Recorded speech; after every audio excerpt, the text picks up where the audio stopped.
नमस्तेऽस्तु भगवन् विश्वेश्वराय महादेवाय त्र्यम्बकाय त्रिपुरान्तकाय त्रिकाग्निकालाय कालाग्निरुद्राय नीलकण्ठाय मृत्युञ्जयाय सर्वेश्वराय सदाशिवाय श्रीमान् महादेवाय नमः।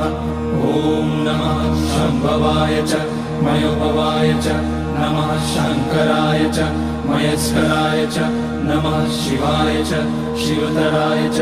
ॐ त्र्यम्बकं यजामहे सुगन्धिं पुष्टिवर्धनम् उर्वारुकमिव बन्धनान् मृत्योर्मुक्ष्यमामृतात्। नागेन्द्रहाराय त्रिलोचनाय भस्माङ्गराय